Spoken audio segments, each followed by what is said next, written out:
Clark is already on the phone. He asked if he beat Raymond, so you've already got Clark on the phone. You got it. Thank you. This is what I like. Before we even start, we get a phone call. Hold on, because I know who the gentleman is. Good evening. Thanks. Good evening, Eric, and hi, Dennis. I hope both of you are going to be at the public hearing tonight. I can't make it, Clark. The hearing tonight for what, Clark?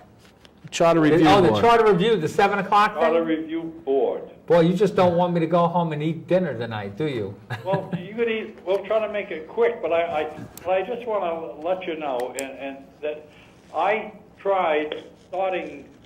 I suggested. I suggested this thing in 2009, 2006 or 2009, and 2009. And I'm so pleased that we finally, with the help of Councilor Passero, got this thing established. It's taken a long time, and we really need it. I think it'll be a big help to the Charter Revision Commission of the future to do a lot of the groundwork and hear what people want to do. Is this part of what they're calling a permanent charter review? I beg pardon? Is this what they're going to be calling like a permanent charter review? Yeah. Well, as far as permanent as anything is in the city. Clark, let me ask you some questions. How long is your term on the Charter Review Board going to be for? That they never established that. Okay. We're going to have a staggered term for everybody. One for 1 year, one for 2 years, 3 years, one for 4. And they never got to that point. So it's just a standard 4-year term, I think it is. Okay. How often are you going to meet? We meet once a month. What's it, the first what? Or the second? Tuesday. First Tuesday? And it's open. Anybody want to come? But we kind of are trying to work it that we have a lot of public hearing so that we can get a lot of people together and come out with their ideas and share ideas rather than just have one person show up at the meeting and say, this is what I think is great. Well, it's going to take time. I mean, as it catches on, you might get more than 1 or 2 people, as word gets out. Now, when somebody brings an idea to the Charter Review Board, how should it be received? I mean, should they bring a copy of what they're saying, or should they just come and talk? Do you have a secretary? We not sure about a secretary. My recommendation was that the council administrative assistant be the secretary and actually record the meetings. We hadn't gotten to the point where we would put them on television yet. This is the first meeting, right? This is the first public hearing, and we haven't really established a secretary. Okay, what about forcing the council and the mayor to follow the charter? Well, this is what... We're not in the enforcement business. The guys with the blue coats do that. No, Blue coats or white coats? Yeah, well, both. Is there going to be anybody there to take notes? I mean, say I come in with an idea for what I think should be in the charter, Yes, and I just tell you guys about it. How is it going to? How are you going to know what I said? We're gonna have somebody who's going to take notes. Okay. And well, we'll all take notes probably. But I would suggest that you have people write it up and pass it out when they get there. Make it a little easier. I would kind of hope that everybody that comes would have a copy of the charter, and I thought that we were going to make that available. Clark. You can't even get the council to have a charter in front of them when they're up there on their little desk. Well, they have every opportunity to. I know it. It should be mandatory. It's online, and anybody ever wanted, all I have to do is reproduce. The 40, 50 pages of that's in the code book, because that's where it's housed. It's in the code book. That's where the charter. That's where the charter can be found in the code book. Yeah. You see, I'll have to give you more history than you want, but the charter and code were published by. We have a publisher that does this. Yeah. We don't have a publishing company. So because it's the same company, it was very convenient years ago that they published the Code of Ordinances and included the charter as a section, just a reference section. We took it out for a while because we weren't updating the code, just like we're not doing it today, and it was more convenient to have the charter as a separate document. It probably is more convenient, again, to have the charter as a separate document because we're not doing anything with the code book, and now that I'm not there, I don't know who will. So this is just like the other charter review committees. This is just recommendations. It goes back to the council and they can void it if they want. Am I correct? It doesn't even go back to the council at that point. No. It goes back, whenever they establish a charter revision commission, it will go to them. A report will be given to them of what the, Is there a revision committee already? no, but we got time because they haven't appointed one yet. So, Yeah, this is basically, if I'm not mistaken, so when a charter review commission is put together, they can, like what the city council did when we did the charter, was they handed us a list of stuff they wanted us to look at. This, to me, seems like what they're trying to do is save a little time, so when people sit down to look at the charter and make any changes, they already got changes in front of them to consider. Am I right or wrong? absolutely. One of my favorite topics, and I don't know how you handled it when you were on the Charter Revision Commission, but residency is an interesting topic. We have a lot of people who are put on boards and agencies, and the only requirement is that you be a resident. You don't have to be a voter. But Well, they're saying now, some of the charter and boards, you have to also be a voter. yes, that can happen because. But I don't, that's not in the charter. No, it isn't. It's interesting, isn't it? Yeah, But they made their own minds up or whatever. you can make an ordinance, like the Personnel Board says that you must be an elector. That's what the Personnel Board ordinance says. But the charter says all you have to be is a resident. Now, the only way we can check to see if you're a resident easily is to see if you're a voter. But you know, some voters can be voters and they don't necessarily live here because they maybe like a Coast Guard guy who goes to California for a couple of years. He's going to come back, so he stays on the voter registration list. See, this is what upsets me about people in this charter. The charter specifically states you have to be a resident. It says nothing about being a voter. But yet, some of these agencies and boards take it upon themselves to basically rewrite that section of the charter. What gives them the right to do that? No, they don't take it. The council takes it upon itself to write an ordinance that says you must be a voter. All right, let me ask you another question. We should have you on the show. What's the difference between then being a resident and being a voter? I mean, You have to, in some agencies and boards, you have to be both, a resident and a voter. I don't know why, it's just what... but I mean, for what? What's that going And to I accomplish? suggest an easy way out is to say in the charter that you must be a resident and a voter. Yeah, one way or the What does that other. accomplish? Yeah. It makes, I guess, when you have someone on a board or a commission and they're making policy, that if it affects voters in town, the fact that they're a voter is going to make them, I think, look at it differently than if they're not a voter.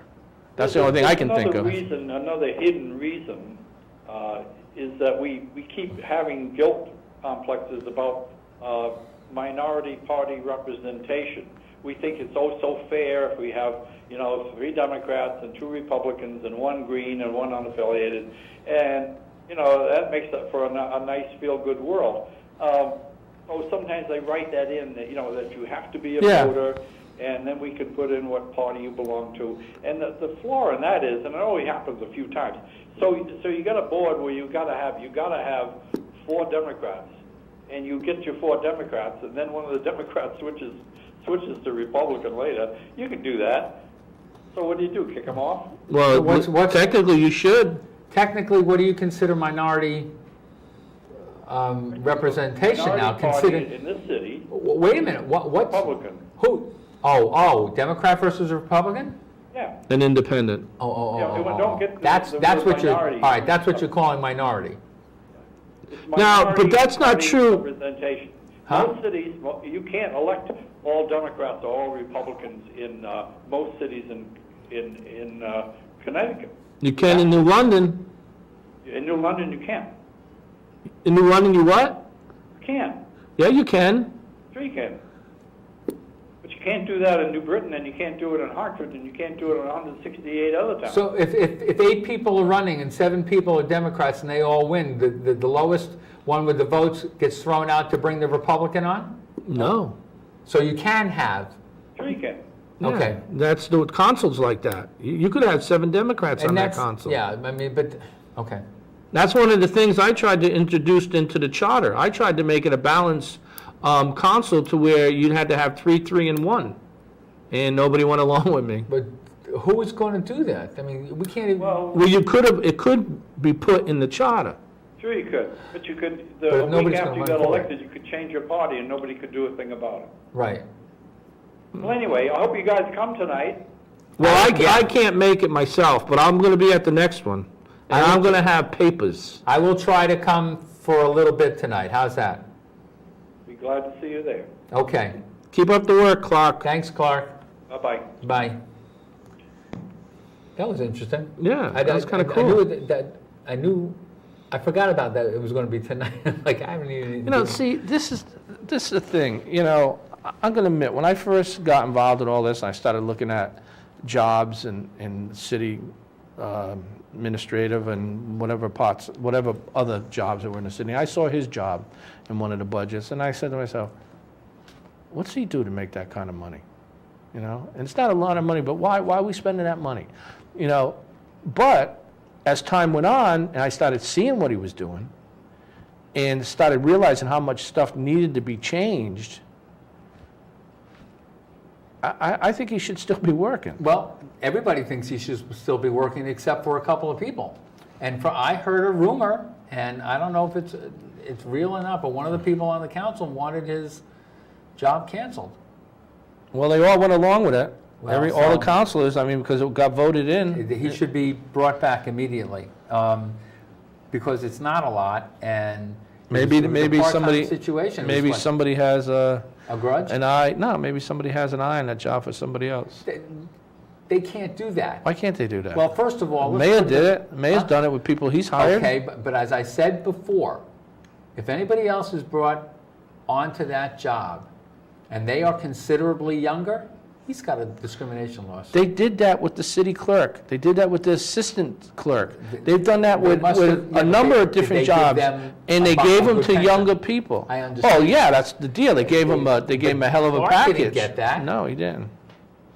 That's why I'm saying he's got an age So it's nice if discrimination lawsuit. somebody, whether it's the mayor or somebody under him, thinks, well, you know, we want to get rid of this guy. Let's give him a wicked package so he won't fight it. Right, Well, that's nice of you to do that with my money. that's right.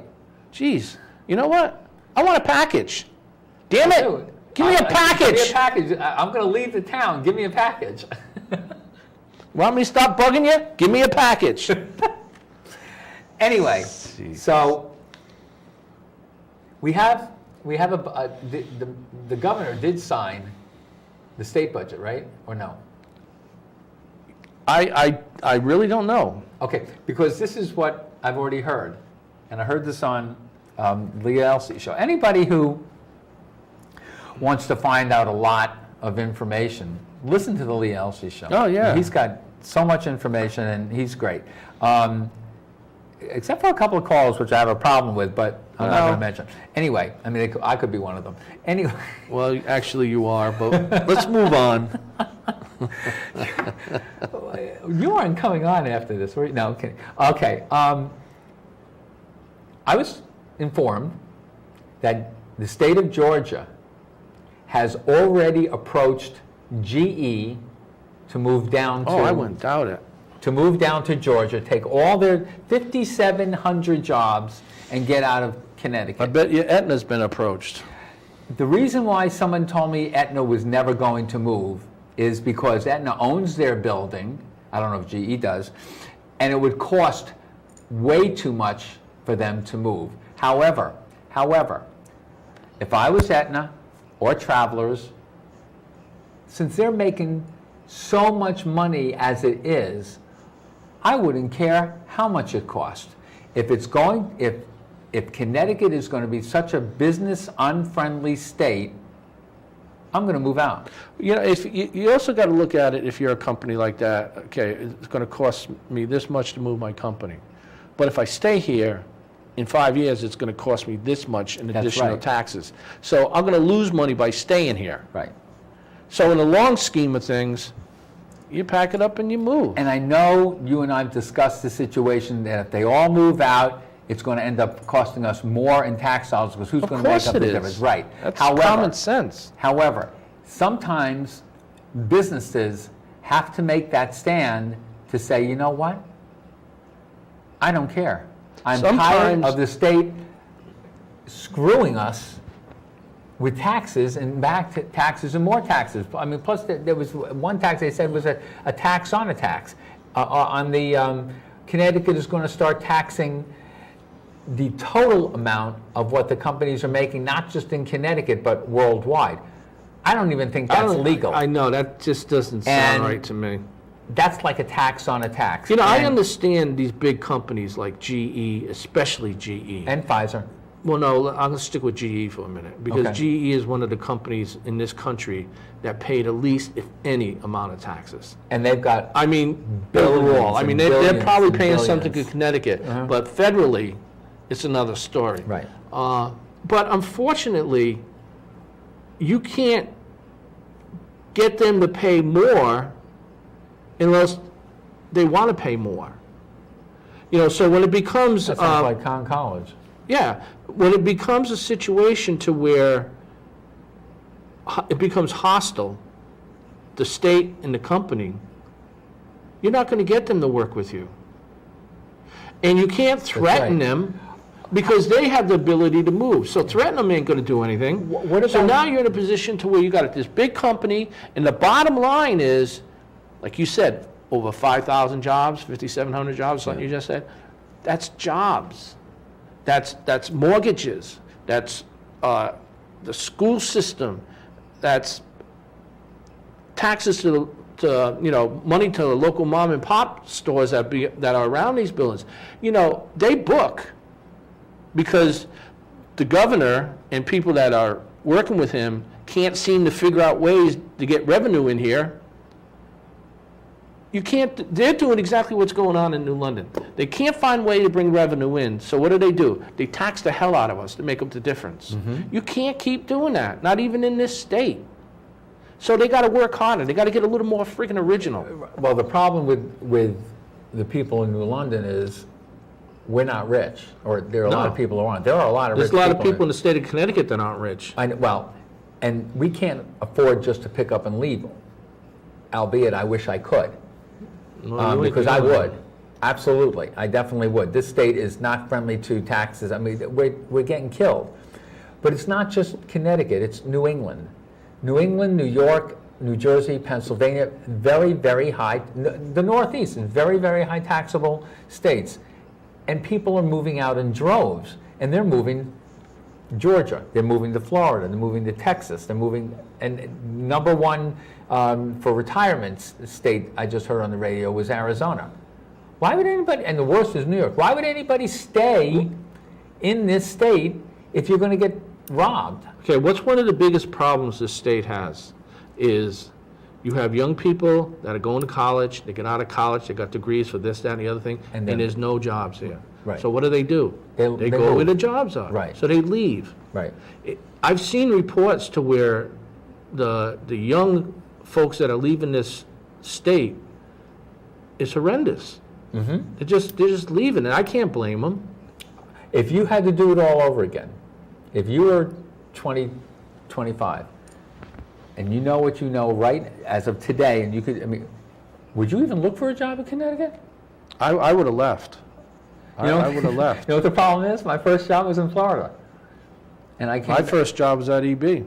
Oh, okay. And now you're hearing, there are some jobs being created in this state, but unfortunately, a lot of them jobs are part-time or casual or whatever. So, if you look at the stats, oh yeah, Connecticut, hired, created this many jobs this month. But they're part-time. But you look at the quality of jobs, and some of these people, they can't even get off assistance because the job ain't paying them And enough money. you know what gets me? A lot of people are working 2 and 3 jobs.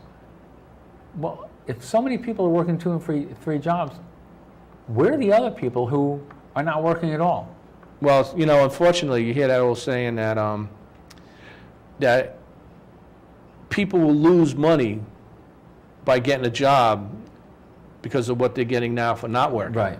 And that's really true in a Oh, it lot of is. situations. It is. So what do? You're in a position where you can't stop.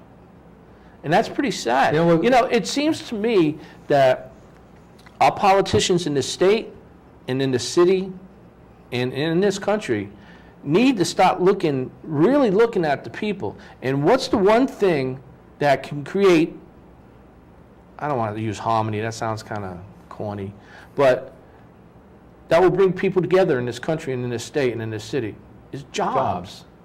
You mean to tell me is, not the high-tech jobs, those are a handful, and some of them go to people from other countries because they have the qualifications of what they're looking for. You got to have the training, and you got to have the jobs. Why can't we open up factories again? People say, there's no way, you can't do it. Other countries have it sewn up. It's so much cheaper. You never be able to do that. It's cost, Dennis, it's cost. I know it's cost, but if you started out you open up a company and you start out paying people a decent wage, and you create something, and you create it, and instead of making $25 million profit in a year or so, you make less, but you get your product out there. You build quantity of a product, and you get it out there at a competitive price. And people will start saying, well, geez, I can buy that in my country, and it's American made, and it's supporting jobs in my country. Right. Maybe that will catch on. So maybe in the beginning, whoever opens up a company like this isn't going to make all kinds of millions of dollars in the beginning, but in the long run. But nobody's looking at the long run. They're looking at what they can make then now. Nothing's going to change. Because it's actually because of greed. Nothing's going to change. It's because of greed. Yeah, I can't see. I find it hard to believe that every company out there. No, I heard there was a new company. I heard this on the Mike Gallagher show that this new clothing company. It's American clothing, whatever it is, and it's in the United States. Everything is made in the United States. And he said they're affordable. My question is, what are you calling affordable? Now, if you got to pay $30 or $40 for a pair of jeans, no, that's not quote unquote affordable. I mean, I don't understand how people can buy jeans for $100, $150. You've got rips in your knees or wherever, and they call that designer jeans. That's garbage in my opinion. Then I should be able to get thousands of dollars for my painter pants. I mean, I just signed up at a website. What is it called? ETSY. Etsy. I can never Etsy.com to do for my photographs, and I'm not looking to make a fortune. A friend told me their daughter is on there, and she's selling a lot of her paintings. Well, they said, put your stuff on there. I'm like, all right, I put some stuff on. I don't understand how, unless I tell people to please tell their friends if they're looking for certain photos, go on to this website and then look. But otherwise, I don't know how anything's going to. I mean, I've been word of mouth, radio word of commercials. mouth. That's why I sent you that link, and I sent most everybody on my my mail list, contact list. I sent it that said, just look at it, and I guess it's just word of mouth. But my point is, this is why probably I'm not rich. I'm not looking to make a fortune. I'm looking. My father always told me, would you rather sell one item for $1 to 100 people, or 100 items at $1, or would you rather sell one item for $100? What do you think is going to sell better? $1 is to 100. Well, you'll get more free publicity out of that than you will one person. I think so, but that's. But anyway. All right, so back to Yesterday was supposed to be, there was supposed to be a rally in downtown, outside of the City Hall, because of the budget. Now, prior to that, we had known that the mayor had already vetoed the budget, and we didn't know what he was going to come back with, so that's why the rally was going to be downtown for the council members not to override the mayor's veto. Well, the mayor came back with a technically zero increase on the government side. And what turned out was that the entire council, which really surprised me, vetoed the mayor, overrode the mayor's veto. So, which then now their budget is law, which according to the paper and I guess the mayor, that it's $95,000 less than the current year's budget, which the mayor is calling not responsible. There are a lot of other costs, but the city of New London is still getting almost a 4% increase in taxes because of the school budget, which I'm not even sure, I mean, they haven't said. Nobody touched the school budget. Well, they did cut 1.2 million, but No, the school, no, out of what they wanted. Rivera cut it. Rivera Not cut the it. council. Well, no, I understand what you're saying, yes. But there's still an increase in the education Oh, yeah. budget, which I'm not, I don't know if that's 3.9% or whatever, I mean, that's mentioned. But, so we're still getting a 4% increase. Almost 4. So, because I don't know the numbers yet, effective numbers yet, I don't know what that's going to cost me, I don't know what it's going to cost you, I don't know what it's going to cost everybody in the Don't city of worry, New it's only London. going to be 38 cents a day. Don't you love that? Is that what they said, 38 That's what cents? they say all the time. You know, because what like bothered 38 me about this whole situation is, and it's analogous to the state, with the big companies going to the governor and saying, we can't afford this. Well, Sound familiar? well, Isn't that what happened in New London? in downtown city, Yeah. they said, went to the council and said, we can't afford this, and if you raise the budget, we're going to have to close up shop. So they're very happy that the general government came out with a zero budget, or a little less. However, on the other side of that, what does that say? They're still going to get a tax increase, 4%. I thought they were going to close up shop if there was an increase, but was that Well, only because of the When general they government? said that, the increase on the table was like 12%. Right. And then he brought it down to 6%, and then he brought it down to 0. So to me, that's like insulting. That's like saying, oh, you know, I think the people in New London are so stupid. I'll throw 12% at them and let's see what sticks on the wall. Yeah. You know? Are you serious? Well, but what does that still say about the citizens of New London? It shows me that this time around, that they said, wait a minute. And then when he came back with like around 6%, people started thinking to themselves, how can you go from 12 to 6%? Why were you telling us 12% if you can do it for 6%? What did you think I would just give you the 12%? But that- You think I got that kind of money? That's what he thinks. So that hurt him. I think that hurt him. And then when he went from 6% to 0, Oh, but that's because we're getting extra money from pilot money. have we got it yet? No, and when does that start? I'm not sure. I think it I've heard- starts 2016. The car situation is going to be in 2017. But you know, there's stipulations with that. You got to read between the lines with that stuff. And if the city goes out to raise the taxes again and they raise it too high, because right now they're talking about 2.5% increase. You can't go over that a year. Now, if they go over that for some reason, they're going to get less money. There's the same kind of stipulation with the car tax. If your budget goes up to a certain amount, past a certain amount, Right. you're not going to get the kind of breaks on the car taxes that you think you're going to get. So, and there's even more than that, I'm sure. I mean, it isn't that cut and dry, never has been. No, but can you afford a 2.5% tax increase every year? Well, it doesn't say you have to have one every year. No, But you know that's pretty going to good happen. chance. Yeah, I mean, if somebody comes in and says, I need a 10% increase, well, I'm sorry, you're not going to get it. All right, well, then I'll do 2.5 for 4 years. Oh, that's better. Are you serious? You can't fix You got it. Where's those T-shirts? Other people have been telling me that it's how. This is what drives out citizens from the state, from the cities, from everything. I mean, people don't want to come.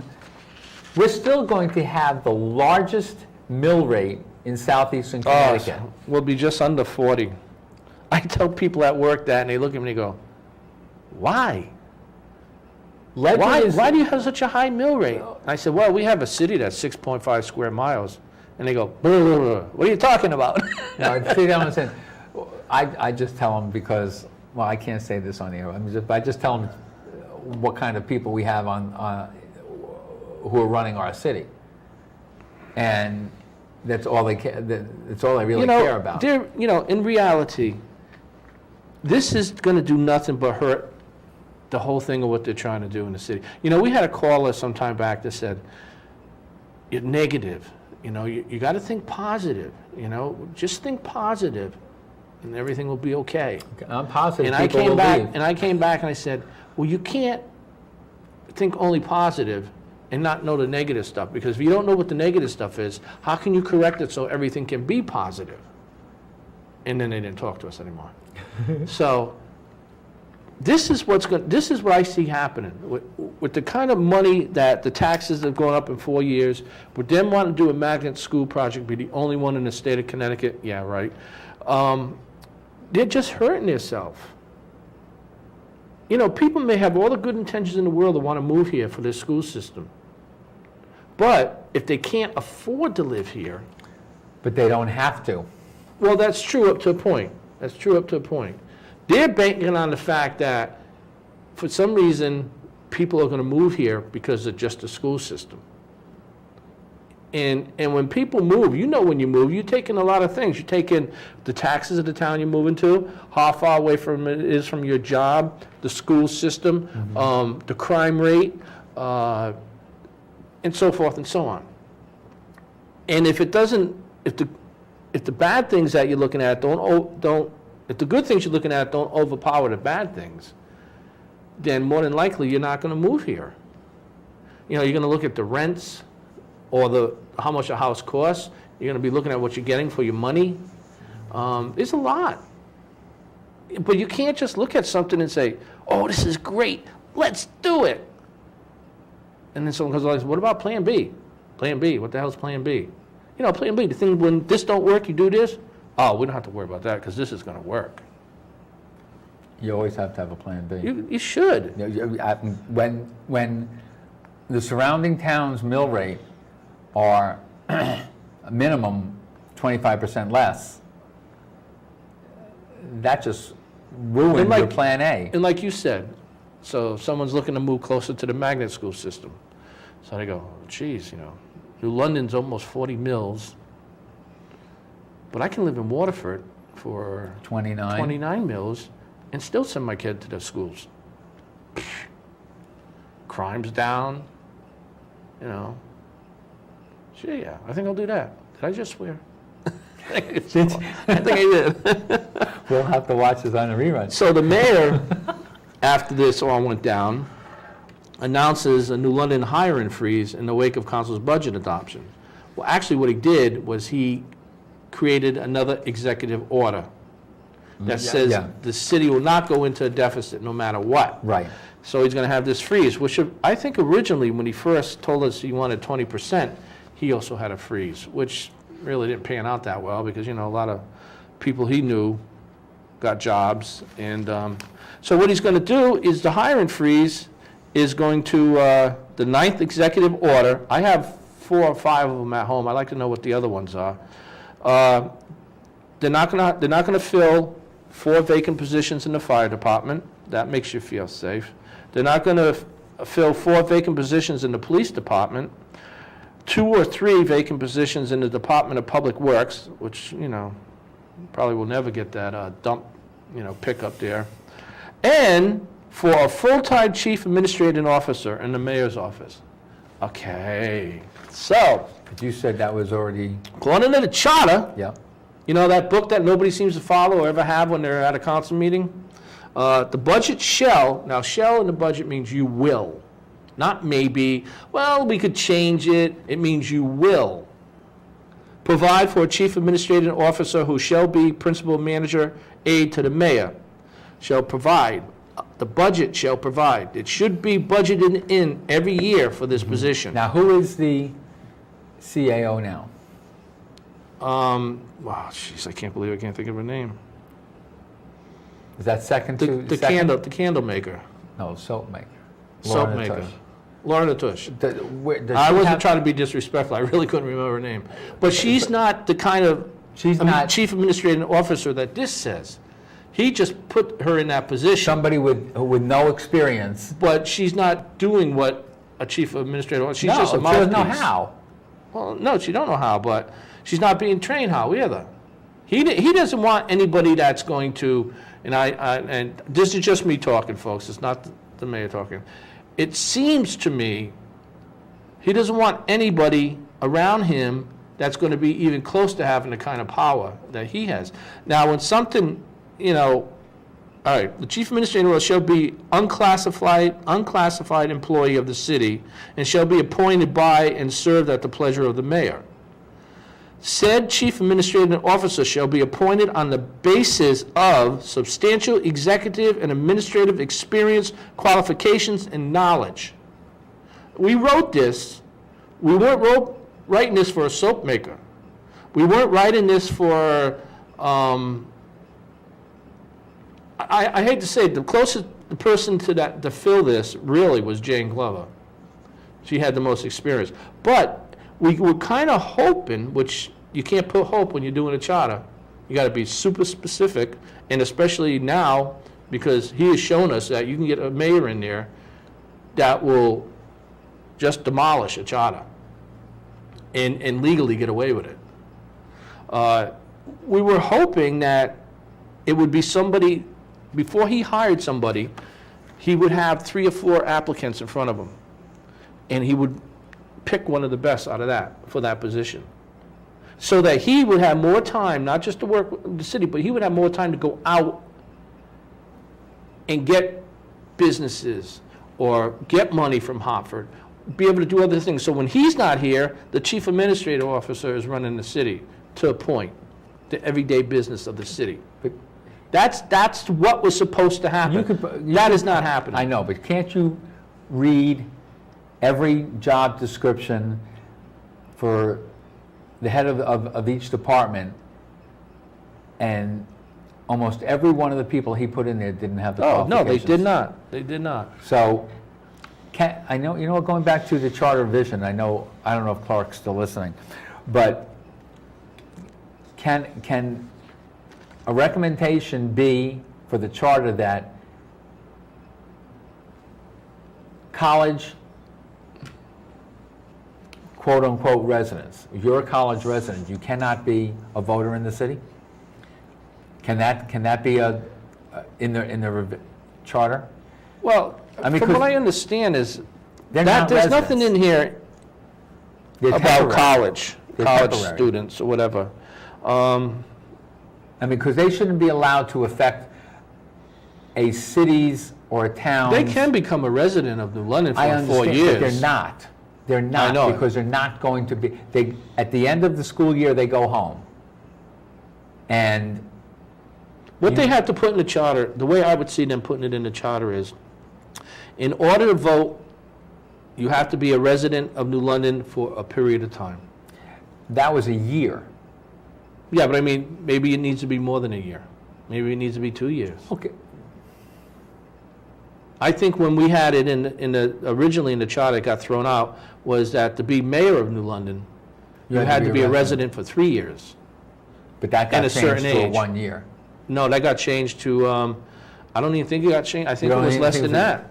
I That's think it- ridiculous. No, I think it was a year, you're right, because thought he it was just a made year. it under. Yeah, he just made he that's just made that's it. ridiculous. You shouldn't be allowed. Now, when you look at the reason, I think, that the mayor did this with the executive order and stuff, is because he was put up against a wall. He had a council that was doing his bidding on a regular basis that slammed him. So now his term is almost over, and if he doesn't get reelected, he has to walk away and still seem like, what's the word I want? That he was still a strong mayor when he was mayor. I don't think many mayors or presidents want to go out, and one of the things in their legacy is, well, you put a veto in your council or whoever slammed Do you it. think he's been a strong mayor?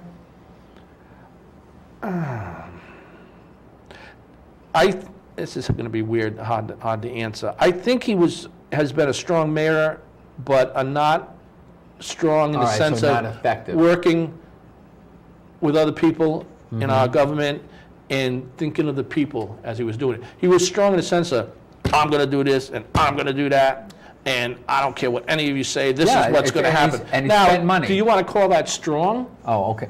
No, I don't. That's not what I meant. I mean by strong mayor. But what I meant, he came in, and he immediately spent money. That we Yeah. really did. We really While there was a have it? freeze going on. Yeah. And so now he's got a freeze again, and if it was me, and I'm probably going to get a huge backlash on this, I would have. If he wants to put a freeze on hiring, I would put a freeze on salaries. I don't think you should have to get a Well, pay raise every year. See, that's the thing. You can't, if you're putting a freeze on, you're right. There should be no raises. I mean, we can't afford the increase in taxes already. What's causing us all this anxiety is that we have to keep paying people more and more every year. Well, how many times a lot of people out there that have not received pay raises, and a lot of people will say, okay, I'm really happy I just have a job that I can pay my bills. Well, That's fine until when you have a budget and you're comfortable with what you're making and you're not living an extravagant kind of life. I mean, you're budgeting, you're making enough money to cover your bills, and you're making enough money for some other things, and there's no raises in sight, well, then you can still live with that. But when everything else around you start going up, all of a sudden that's cutting into what your budget is. And then it's going to get to the point where you can't afford things. but that's what's But your happening. pay still ain't going up. No, I know, but that's what's happened in New London.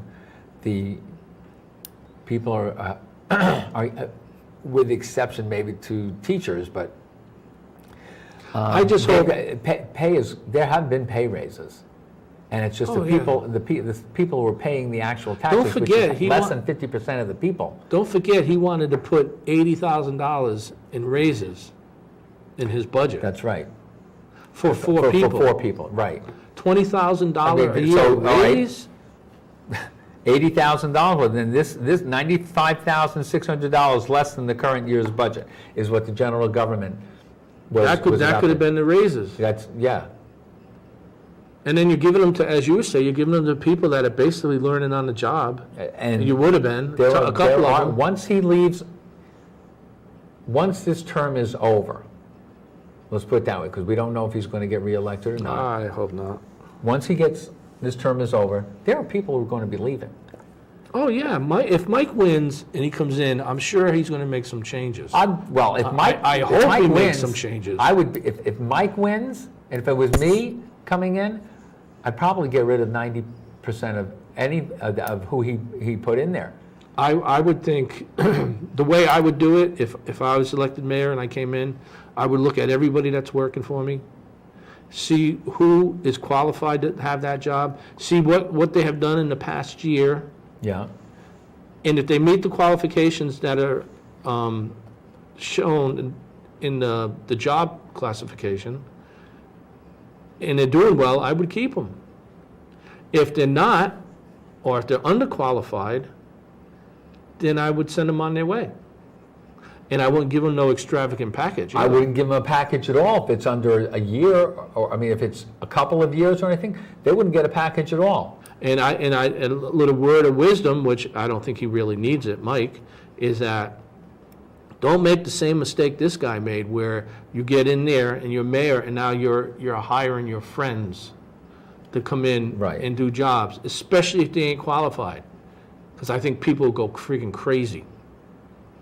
You know, Mike, if he gets elected, he's going to have like I would picture him in his first 6 months or so just trying to get things straightened out from what he's going to be handed. Just like Finenzio, when he came in, he had stuff handed to him that he had to Right. straighten out. You know, look on what's going on with Mike Passero is going to be off the council. Yeah. Who else do you know anybody else who is running yet? I heard a rumor that, and this is a rumor. Well, before I go there, I want to mention something else about the freeze that the mayor's going to put in place. Do you know last month we lost 3 more cops? Yeah. And then this month or next month we're going to lose another one. And these are, seasoned cops. 2 of them are sergeants. I don't know what the other one is. Yeah, but why did we lose them? Well, they're retiring. They've had enough. Oh, okay. From what I understand. Wait, retiring because of age? No, not of age. So they're at going to all. go somewhere else and get another job? Probably will. Okay. So, And they'll probably move out of the state if they're not already out of here. I mean, out of the city if they're not already out of here. yeah.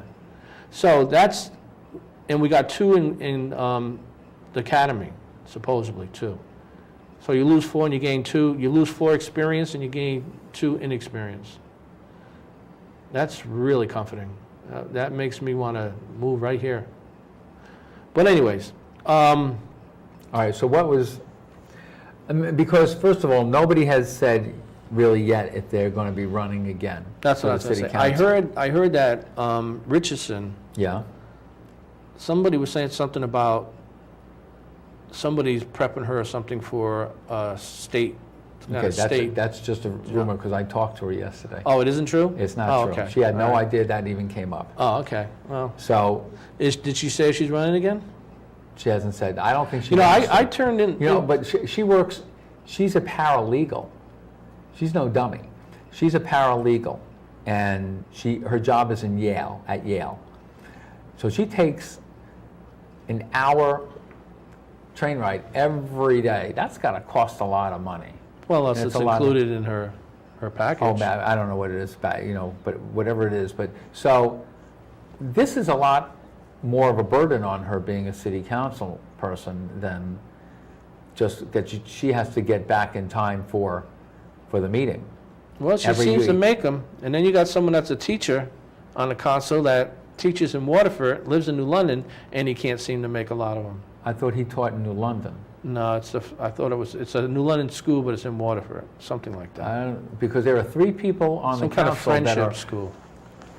Oh, that's New London. Okay, New London one. Well, I don't know for sure, but because they said that there was. Well, that does get affected by because New London participates in the payment for the friendship school. Yeah. So that's 3 people on the council. So I don't know if he's running again. I don't know if. I'm sure Anthony Nolan will run. Oh, by the way, if you see.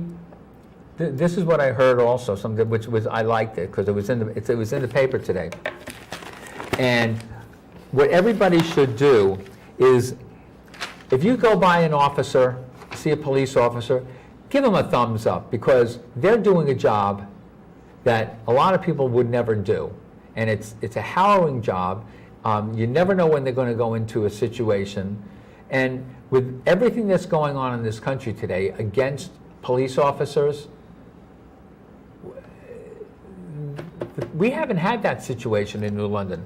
So give them a thumbs up. And if everybody goes Driving by one, just wave. to wave, give them a thumbs up that you're happy with your Did you job. see the And I mean, picture a little while back of Nolan playing with the kids at Yes, the beach? I brought that up on one of the shows. Yeah, that was one of the greatest pictures I've seen in a while. And I told him that when I saw him. Yeah.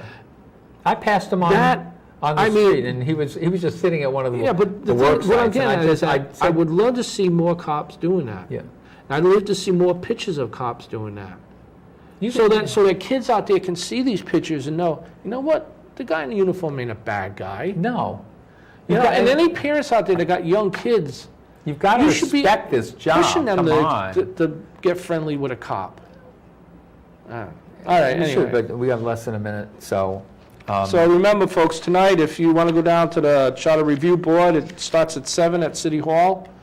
Go down there, throw some of your ideas at them. It's their first meeting. There'll be many more. First Tuesday, I think you said, of every month. They're It's going to the meet. second Tuesday. Second Tuesday. I'm done. We have 3 more Tuesdays in June, And then you're all done, huh? and then we're done for the summer. We No, won't- you're done for the summer. Oh, you're going to be on, oh, you're going to drag me on yours. Maybe, maybe not. We'll see you next week. Thank you very much. Depends how many Snicker bars I gotta buy.